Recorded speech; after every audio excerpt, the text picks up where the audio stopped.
Hello, we are in conversation with the Sanford School, a podcast from the School of Social and Family Dynamics at Arizona State University. Designed to showcase timely and informative insights from leading faculty, researchers, and other experts which impact the ever-changing world we live in.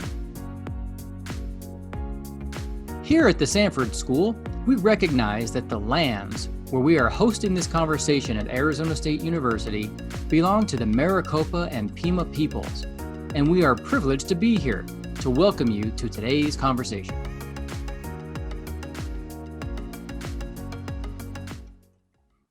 In today's podcast, we're excited to be in conversation with our special guests to discuss the home environment, what it is, and what it means for children's development. Our guest today is Dr. Robert Bradley, professor from ASU School of Social and Family Dynamics. Our host of today's podcast is Brandon Clifford, graduate research and teaching associate from ASU's School of Social and Family Dynamics. Guests, welcome to the podcast and take it away, Brandon. Hi, Dr. Bradley. How are you doing today? Well, I'm doing fine, Brandon. It's good to see you. You know, we're all kind of cloistered, or certainly I am right now. So it's great to see you and hear your voice. Yeah, it's good to see you too. Is it fun being cloistered with your grandkids? Well, we have my wife and I have been online instructors, helpers, and that sort of thing, because the younger granddaughter had to go online, which was a real funny experience because it's tough for little kids to be online schooling, especially when their teachers aren't used to doing that at all. So it's been interesting, Brandon. It's new for everybody. Yes, it is. Well, Bob, what I'd like to start with is kind of get an idea of where you came from and how you got to this question of how you decided to research this topic of the home environment. So could you get us started by saying maybe what got you interested in the home environment? Well, Brandon, I'm kind of like a lot of people. I was wandering through the woods, trying to figure out, where I was going when I was in college. But towards the end, and my university didn't even have a psychology department or anything like that, I started sort of getting interested because they started a psych program up. So I took a few courses. That kind of got me thinking, well, maybe that's the way. But fortunately for me, my wife needed to, we were going to get married. She needed another year to finish up her undergraduate degree. So I was kind of lucky.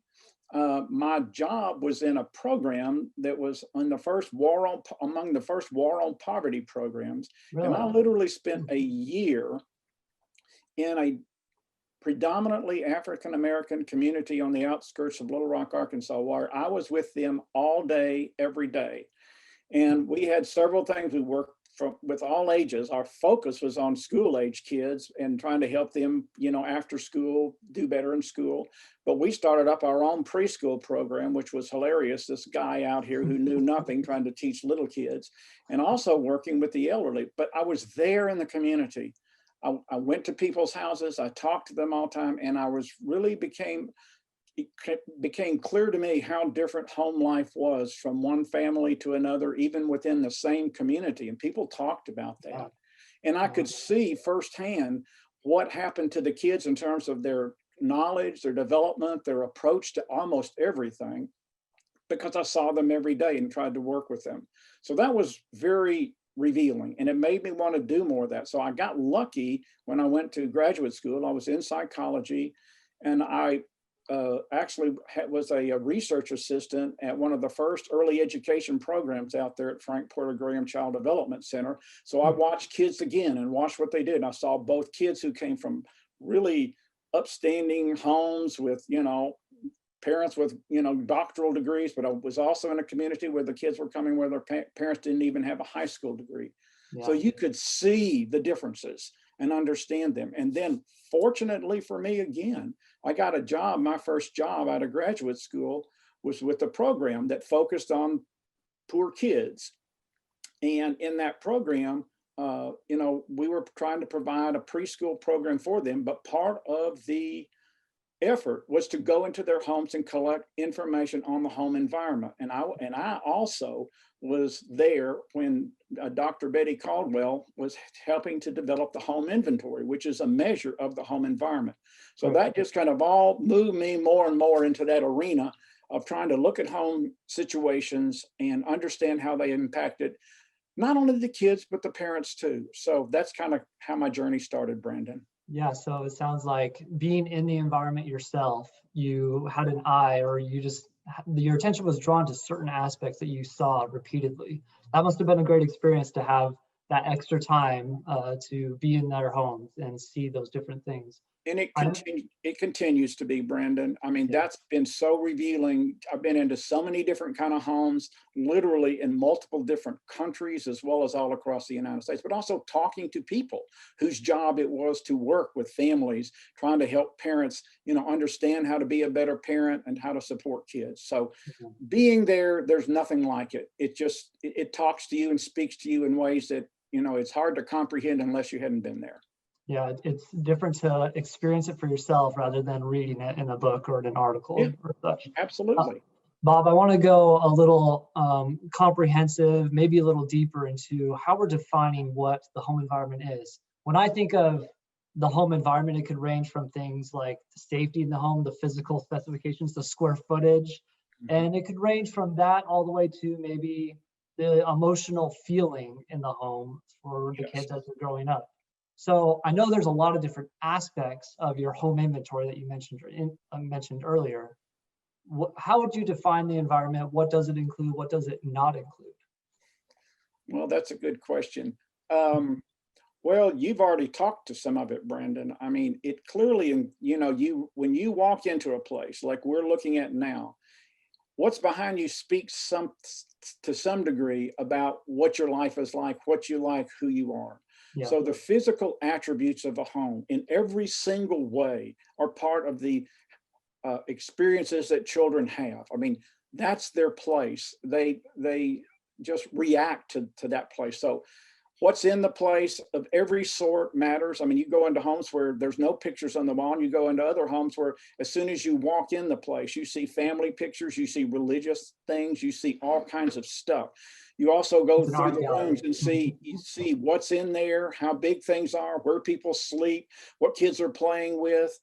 You could just go on and on. You also see how orderly it is. That speaks to you. So it's not just what's there, but how is it organized? How does it, so all of those kind of physical things speak. And if you go into enough homes, as you can imagine, and I've been in some, but I've certainly seen and talked to people, they have no amenities. It's so impoverished. I've been in homes where there was two preschool age boys, and the total number of toys that both of them had was 3. Can you imagine life when you've only got 3 things to deal with, and what are you going to do? You So had to it's, be creative. how do you be creative? You get tired of the 2 or 3 things you have. How do you Yeah. interact with others? You also see those social interactions of every sort, which, by the way, doesn't necessarily just include humans. It can include pets. If you live in a rural area, you might have farm animals. That's part of your home. You go out there to that sort of thing. So it's those sorts of social interactions you see, those sort of physical things that you see of all sorts. That's the home. And a key thing about that is this: if you listen to kids almost from very early on, they have a sense of their place. This is my home. This belongs to me. They really are starting to develop very sense of identity with place. And I think that's important to understand when you do look at the home environment. The kid is not just that which you walk into, it's a place that speaks to a kid daily. So the interactions, the activities that go on there, the people that are there, and there's so much diversity in that, it's incredible. So it's a dynamic environment. Yeah. It sounds like it might not matter so much what other people perceive or measure the home to be, but it matters what is salient to the child. Like you said, this is where I belong. This is the place where I spend most of my time. That's what matters the most to these kids individually. Yeah, and that's what helps when you go in there with them and ask them to talk about it. Yeah. They tell you what that place is and what it means to them. You can look around and ask, but you may be surprised. Well, that doesn't mean much. Another thing means a whole lot. And you can just watch what triggers actions on the part of kids while you're there. Does that make sense? Mhm. So you see how the child feels and reacts to the place in which they're in.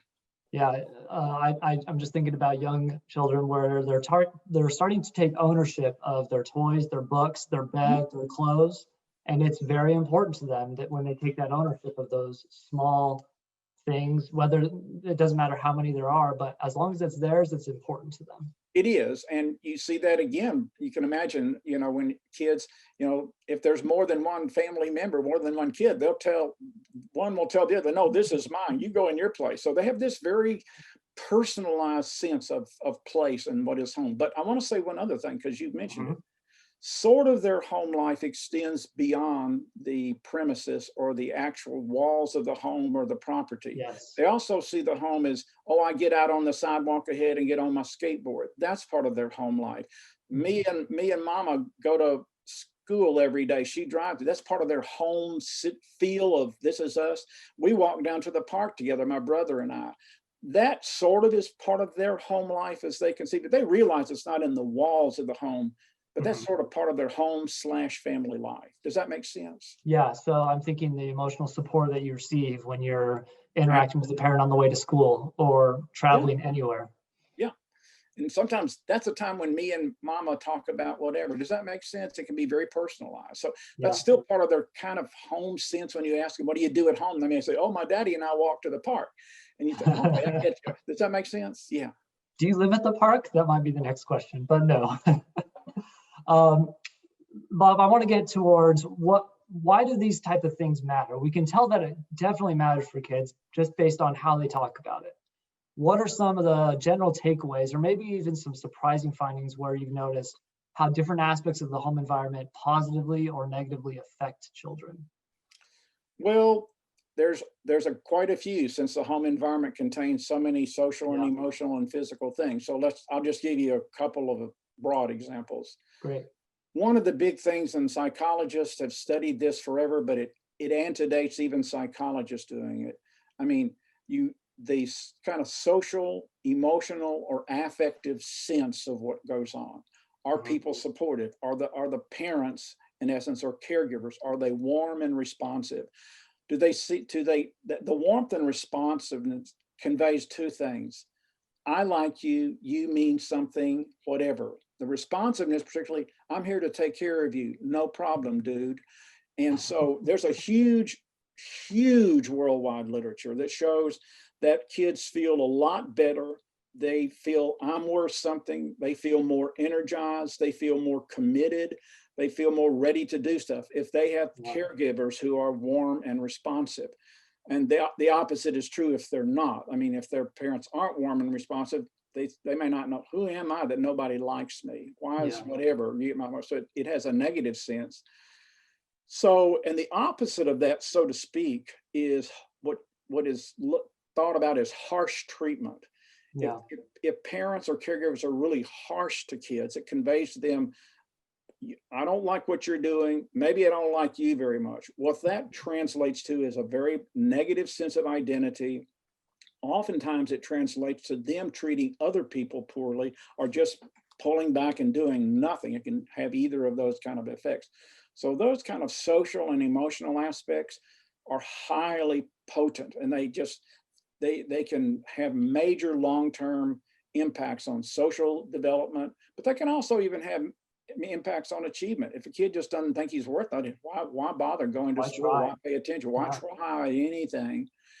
Now let's talk about physical things, and just, boy, have I seen differences there. You go into homes that are full of all kinds of wonderful materials, things to read, things to play with, and those kind of material opportunities give several things. I mean, kids they can enjoy it, they can learn about it, they can, develop efficacy about, I can do this, I can play with this. You should talk to my granddaughter. She thinks she can do anything with anything. She'll tell me how to put it together. She's the boss. That's because there's this stuff there. And go even deeper on that, because in the worldwide thing, people don't even have running water. They don't have a place to go to the bathroom. You get my point. I mean, so what do you do? How do you think about yourself? It just changes a lot. So if you have lots of material things, it also increases the likelihood that the adults and other kids will engage you in very meaningful joint activities where you not only get that, but you get the social and emotional support and you have the fun. And so it leads to higher achievement, greater motivation, again, a sense of, I'm this guy who can. Again, talk to my granddaughter. She will tell you she's a person who can. That's her identity. It helps bring identity, positive identity. So there's a worldwide literature that really goes into that. And that's why organizations like UNICEF are pushing to try to get stuff to kids, help improve the amenities in their homes and all of that. So, because each of these leads to something beyond. And, you know, when they go to school, that's one thing I saw right on. When they go to school, they already know what to do. Yeah. They know what that situation is. If they don't, they walk in there and says, what's this about? Literally, what am I doing? What's a story? And you literally can watch kids coming from places where they not only have more materials, but parents spend the time engaging them with those materials and teaching them versus the other. And it's interesting to watch even kids 3 and 4 years old. If they've had that experience, they will become the teacher of the kid who doesn't have it. That's how it's impacting their development. It's online, constantly impacting what they feel about themselves. What do you do in this situation? They got it. They know. Does that make sense? Yeah, and it kind of sets them up when you're talking about those peer interactions. Who's teaching who? The ones that are more familiar with the situation at school are teaching those with less experience. And they do. That kind of already sets up the social dynamic, you know? Totally. You even watch them on the playgrounds. It's really interesting to go to the playgrounds and watch the kid who senses, I know what to do. I know how to organize this. I know what this means. I know how to put it together. Come on, so-and-so, let me show you. No, you're doing it wrong. Let me show you. That kind of social engagement. So one kid feels like they don't know so much. Who am I? The other feels like I'm totally in command. I know what to do. We can go to the next thing. I'll show you how to do it. And unfortunately, those scripts last longer than just that small interaction. So these long-lasting effects can be scary and sometimes good. You know? I want to go back to one of the first things you said. You were talking about responsivity, parental warmth towards children. And one of the things I derived from what your answer to that question was, all of these things are related in some way. For instance, if a parent is expressing themselves in a warm way towards their child, they're treating them as if they have value, they're building their self-esteem, they're helping them gain confidence in themselves. It's not just parental warmth in a vacuum. Because they want to be warm with their child and interact with them in good ways, that's kind of goes into this area of stimulation, which is another part of the home inventory, correct? Yes. And if you're going to be a warm parent, you're going to interact with your child, you're going to help them play with the toys, introduce new ways, creative ways to interact with those toys while still letting them be autonomous in their behaviors. So I guess my point is all of these things are related. There's moderating effects. These things go together when it comes to how it affects the child. That's absolutely correct. And that gets to a point which is important. Sometimes in the research you see out there, they look at only one thing at a time, not recognizing that you sort of have to back up a step and say things interplay with one another, just as you have described it. So maybe if we really want to understand responsiveness, we've got to back up, also look at how much stimulation is provided, what else is going on, how well organized is the environment and what's going on, because all of these things interplay. And the kids' interpretation of, and that's all of us, by the way, is our interpretation of any one action is accommodated to what all else is going on now in time and has historically gone on. So we're playing out this issue against all of the context, both present and past, in terms of how we perceive it. So, and you even watch kids, really watch them. If something happens that's unusual, they'll almost stop a minute and say, now what's going on? Because it doesn't quite fit with what they expected from the whole, from that person, from the situation, etc. Does that make sense? So it goes exactly, there is a dynamic interplay in and through time between all of these things that are happening. And another thing I'll say is, and you said this, but I'm going to turn it around a little bit.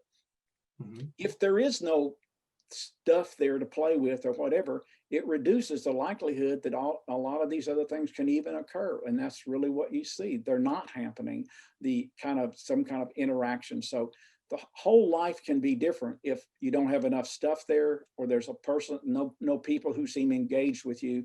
That can just change the whole, ball game, so to speak, Brandon. And you have to appreciate that with kids. Yeah, it sounds like the takeaway from this is you can't just go well in one area while neglecting the others. For instance, you can't just have all the material things without any emotional support or parental warmth. Correct. And you can't have just parental warmth without any physical materials, right? I mean, that we could talk about what's more important, but everything is important if we're talking about optimal children's development. That is correct. And it all comes together. And the great parent is the one who and you watch it, by the way, great childcare providers and great teachers, they get it. They know how to put a whole game together.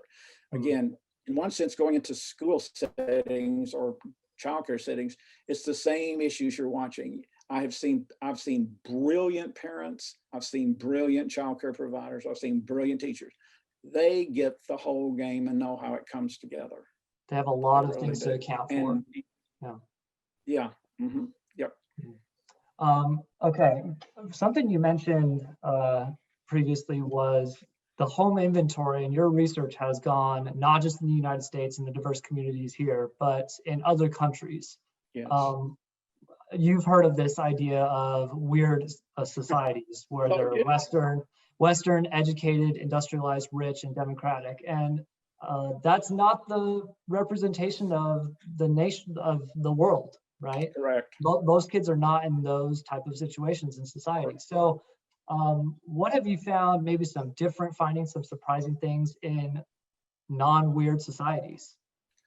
Well, that's a critically important question for two reasons. One is just a scholarly thing. I mean, you make an assumption, which is a lot of times untrue, that what we found in these applies very well. And I'm always frightened at times to see the measures that are used, including the home, by the way. I remember a contact decades ago from someone in sub-Saharan Africa, and I said, about using the home, I said, well, maybe we ought to talk about making some adaptations of that. Let's make it applicable. So it's applicable, yeah. So it's really gathering good information and all that. So let me give you a couple of broad thoughts. Great. I think it's useful, to take both a broad view and then a little narrower view, and I'll try to make it a little clearer. In the very broad view, the kind of things that matter in weird countries also matter in non-weird. You still need warm and caring and responsive parents no matter where you live. Does that make sense? Yeah. It still helps. And if you go into these non-weird nations, there will be some people there who have lots of material things. And so if you do have lots of material things, it's going to help kids no matter where they are. Does that make sense? Yeah. The reverse kind of thing is if you treat a child very harshly, it's going to matter no matter where they are. So, but the key thing, so we humans have basic needs. In one sense, the kind of things that fulfill those needs are similar across the planet. Okay. Yeah. So in one sense, they are. And also, if you look across the planet, there are some commonalities in goals parents or societies have for kids. So in that sense, yeah, some of the same things that work in weird nations should work somewhat. That's very broad look. Then you bore down a little bit and you start saying, well, okay. And the key thing here is that at extreme levels, things pretty much work that, the same. In the middle, however, where it's not so extreme, things can really vary in terms of how much they're mattering and what you expect in non-weird countries versus weird countries, and even within those two groups. So, for example, in the middle range where you've got some stimulation, for example, but not very much, how does that work? How might that play out differently in a non-weird versus a weird country? Well, if you're in a weird country, maybe even though the family isn't super stimulating, the kids have free preschool, They can go to school. In the community, there's resources like libraries and other things which can somewhat compensate for that. In the non-weird, maybe none of those community resources are hardly there. Yeah. So that's a different sort of thing, but I'm going to get to some other differences too. So that can start how much a given thing matters in one place can vary because of what else is in the broader context. Does that make sense? It's also true even within the family. It's some very interesting things that have been studied that, if there's high levels of family conflict in certain places, it can have a negative impact no matter. So, but in other things that are different, I think, in terms of how much a given thing will matter is, think of something again like stimulation. Okay. Yep. Let's talk about stimulation. In weird countries, the thing that's happened, especially over the past 2 centuries, is families have gotten smaller in general, so there's fewer people there. The houses are bigger in weird countries. They got a lot more amenities of anything you sort of say, etc. Yep. So how does teaching or stimulation occur in a weird country? Well, very often the parent is the direct teacher of the kid. Very often they can, with their amenities, they can go to YouTube and do all that, pull stuff off that way, or educational TV. They can take a kid easily down to the museum or set them up for lessons, etc. Non-weird. Well, how does a kid learn there, and what difference does it make what goes on in the actual home? Well, in the home, there's likely to be a lot more people, including more kids. So what's happening with stimulation? There may be less stimulation because there's just more from a given parent, because there's more kids. They got a lot of work to do. There's whatever. So the parent may not as often be the kid's direct teacher. Yeah. Their siblings are. They're maybe live in a little kith and kin network, not just the siblings, it's Uncle Joe, it's cousin, whatever. You get my point. Who teaches? Where does the kid learn from? It's a different pattern of learning kind of thing. And how do they learn? They very often don't go and sit down with a parent who sits down and reads the book to the kid, brings the kid certain things out that they bought them and show them how to do this, get a book out and show you what colors are, what number, blah, blah, blah, blah. They learn it. They learn it by being engaged in normal activities with everybody else. In the process of going and doing something, they're tagging along with another sibling, another whatever, and they do it. So the kind of, if you look just at how much stimulation do they get from a parent in there, that may be very misleading. Does that make sense? But so you really need to understand it could be coming from other places. And the same is partially true with responsiveness. If you're in a multi-generational home, which is more common in some, almost multi-generational in some of these non-weird places, maybe mama isn't so sweet, but grandma's a doll and you live with grandma. And I've seen that myself. Maybe mama's not that well organized, but grandma's got everything cut and dried. You get my point. There's different patterns of things that are more prevalent.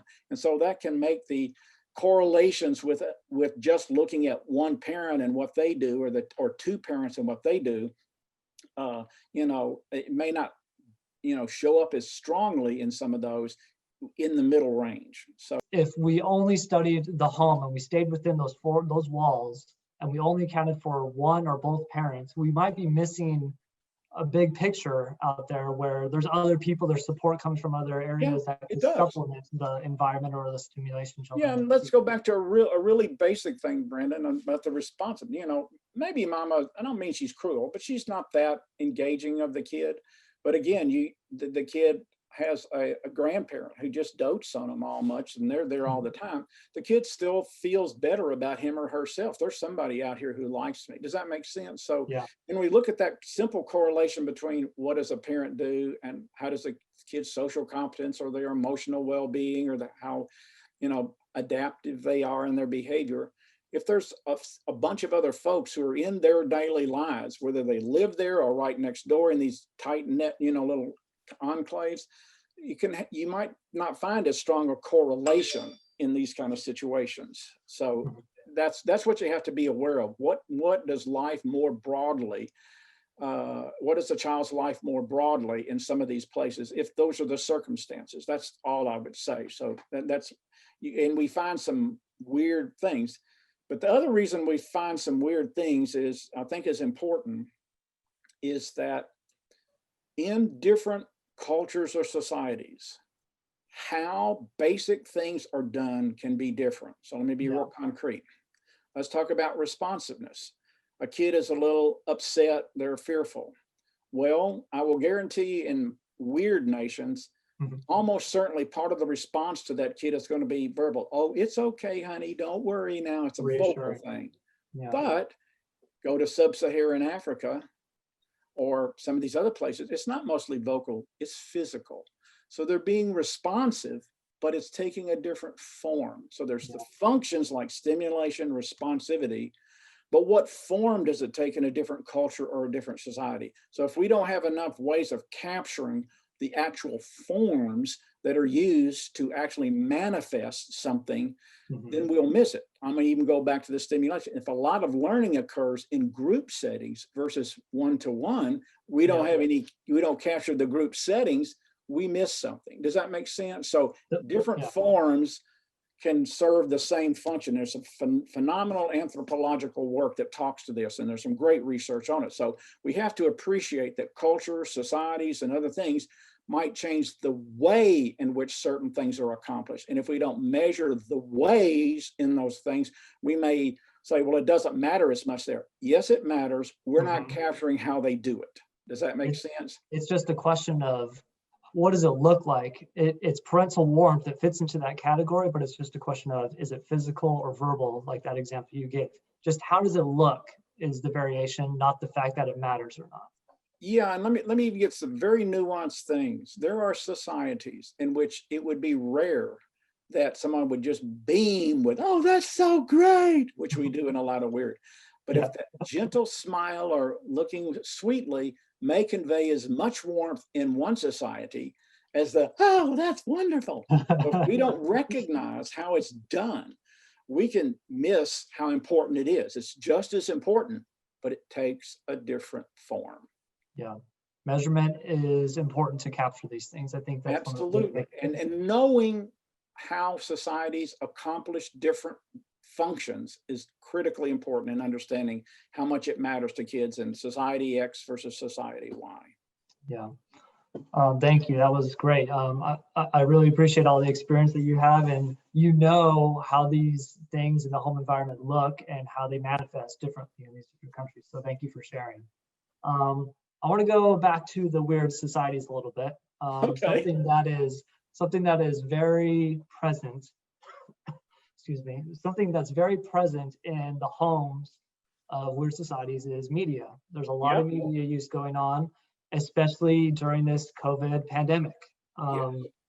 There's a lot of media where it's instruction, where it's leisure time, where it's just playtime, right? Absolutely. How has your research changed to account for this increase in media use for kids? Well, unfortunately, mine hasn't changed enough, Brandon, but it's moving in that direction. And we're trying to adjust, like even the items on the home inventory, to more fully recognize any number of things. So obviously, the media affords new opportunities, which you've got to think. For example, it affords an opportunity even with very young kids. Hey, get them on YouTube. There's some fabulous stuff there. There's some educational TV stuff on media. You can utilize those platforms to help teach a child. So we need to incorporate more of that at all levels. Now we got online stuff, even as the kids get older, et cetera. So incorporating that, because so you have new questions or, about what you're looking at, what you're asking when you go into that home, et cetera. And that has to be a thing. So it affords new opportunities. At the same time, it creates potential new difficulties for parents too, such as, how do I monitor how much time they're spending? It started first with TV, now it's on the your own smartphones and all this kind of stuff. So it's created, and we need to find out what are parents doing to monitor these situations. And obviously for older kids, they're on social media things. How do they manage that? How do they monitor that? So it's created that as a kind of downside. The other thing that's changed tremendously is some of the nature of social interactions. And you well know this. I mean, it's amazing, to see families coming to dinner together, and there's one of them sitting there on a smartphone, which changes the nature of the social interactions that would typically occur. So you have to recognize that these media can very much change the type of social interactions, et cetera. And so that becomes an issue that can be of a concern. So I would say in some ways, particularly the use of smartphones, but even people going in and just playing games on the stuff and all of that, it's reduced the amount and often the quality of the social engagement of family members in a household. So I don't think we've done a good job yet, I certainly haven't, of trying to figure out how to capture that dynamic and how it's changed. So from my perspective, it's something I haven't gotten to. I'm worried about it. I see it. And even, let me talk about a simple one said.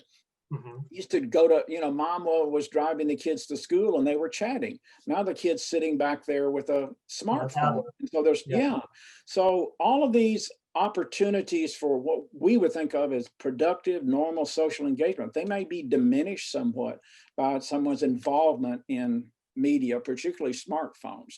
The other thing that we had studied, though, which is quite significant, I haven't studied one of them, I studied one, but not the other, is the large use of the media has made people, and especially kids, more sedentary.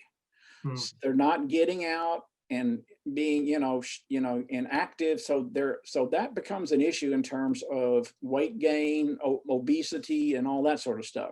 There's actually concerns about impacts on their visual systems because they're just sitting there scared. Yeah. So there's issues about, negative impacts that, as a consequence of just spending lots of time, which is one of the reasons that American Academy of Pediatrics and other groups said, please control how much time people are spending on this. It has some negative consequences. It's changed another thing, which I think has not gotten enough attention. I haven't studied it. I know it's happening. As kids have access to various kinds of media, they suddenly, in certain ways, either get a different vantage point than is being provided at home, or they even become more knowledgeable in certain areas.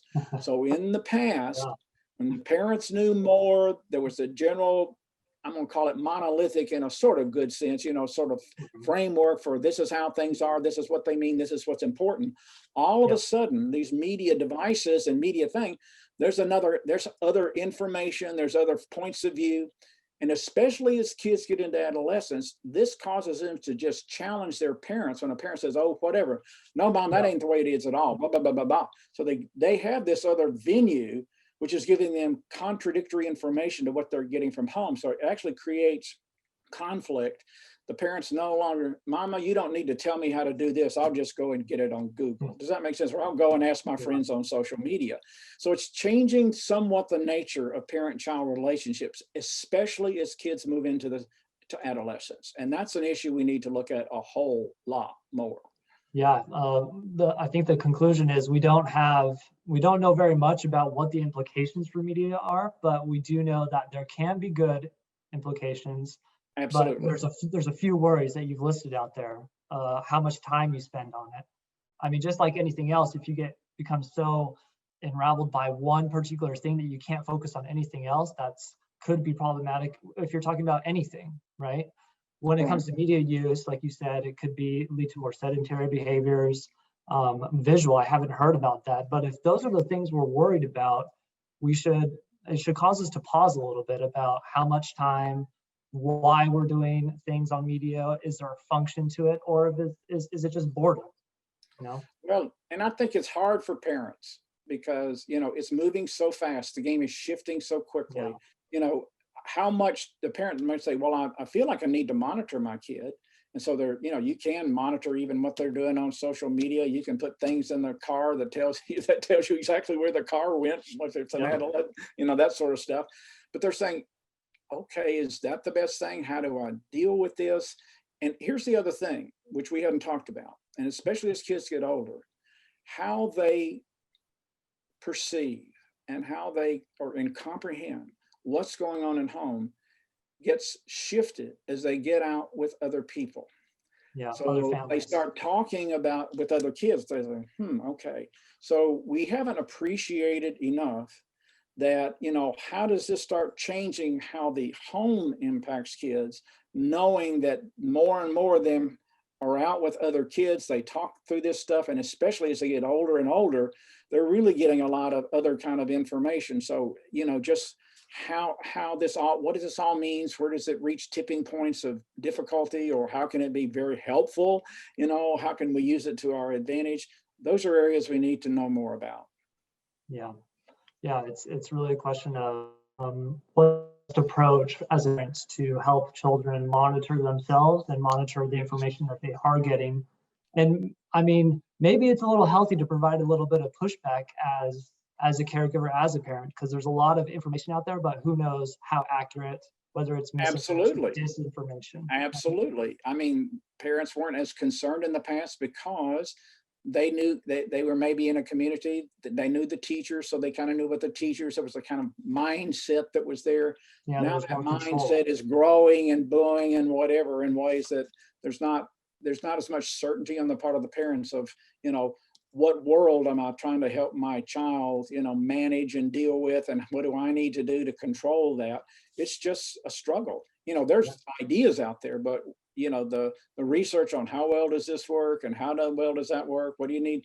The nuances and the details, we're not there yet, because we're sort of always behind the curve, Brendan, on this thing. And I think we have to appreciate we're always a little behind the curve. Yeah, there's a few things that we do know, but there's a lot of things we're still working on, and we've got to figure that out, because we're not, I mean, it's moving fast, especially this media use world that we're in. Right. Okay, Bob, I want to give you a scenario where you can give advice or maybe share some of the knowledge, some of the wisdom that you have from your research, right? So imagine you had a megaphone and you had the attention of parents and caregivers in this global pandemic. What is some advice you would give when it comes to the home environment, things you're worried about, advice you would share? Well, as I said, we've actually dealt with some of that because we've had our granddaughter directly with us. And I think first, for parents, just accept that there are uncertainties and frustrations that both they have and the kids have. It's just reality. Let's just accept it. Now, one of the things about that is that it increases, as we already know, two things. Increases the likelihood there'll be some conflict there. Y'all are in situations where you haven't been before, things aren't quite going right.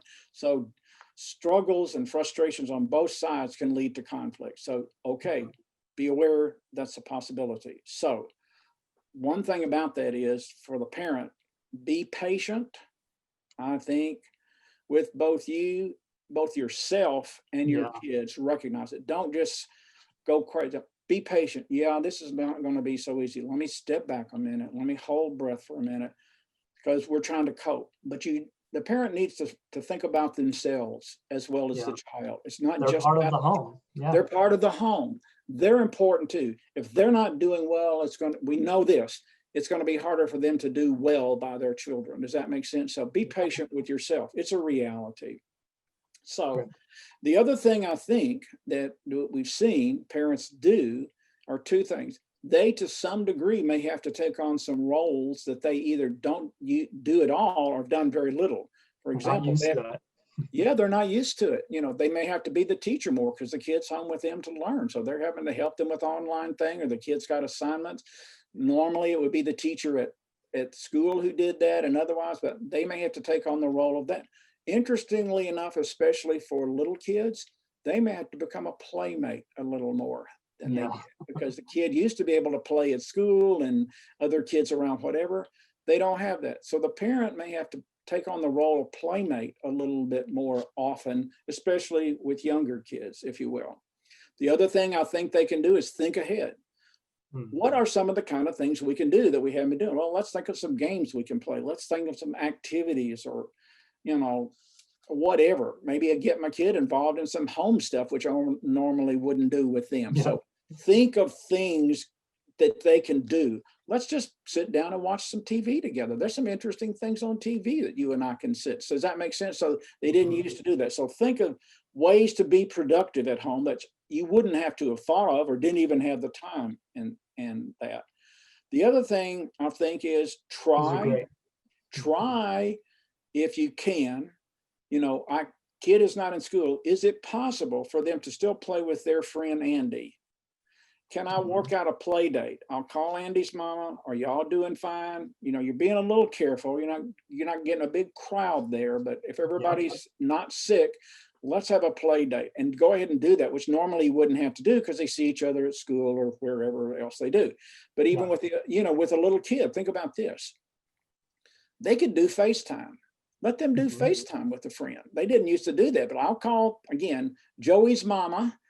She's got a whatever. We'll let these two kids, and they might enjoy that. Does that make sense? So take on some new possibilities to kind of bridge the gap, if you will.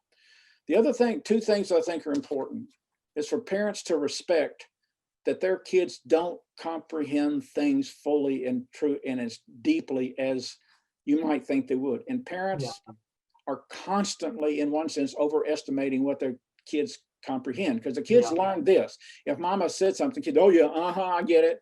Well, the kid doesn't get it. So it's a bit, so they think the kid gets it, but recognize, no, kids don't always understand.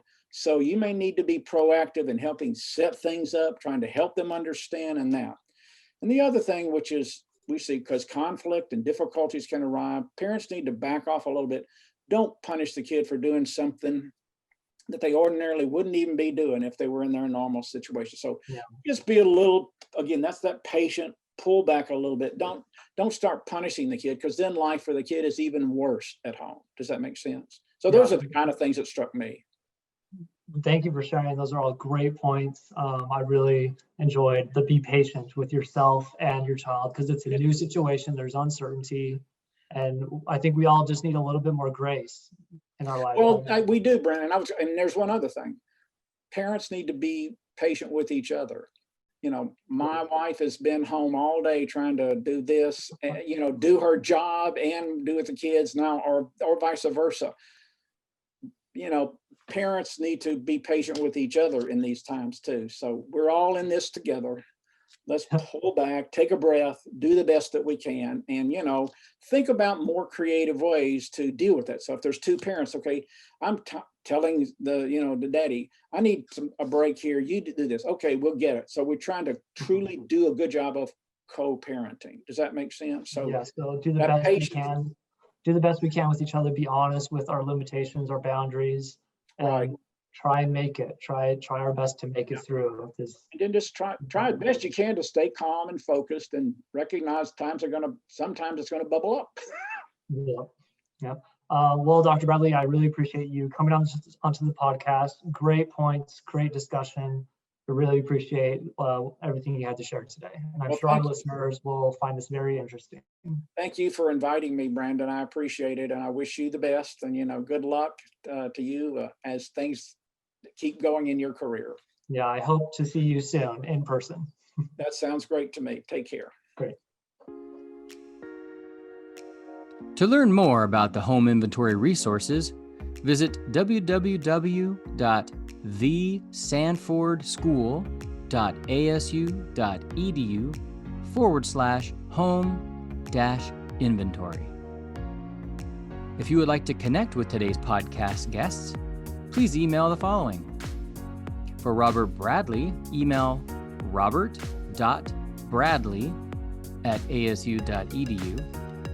And for Brandon Clifford, email bncliffo@asu.edu. Connect with us and get access to all of our podcasts by visiting thesanfordschool.asu.edu/podcast, where you will also find links to all of our social media channels.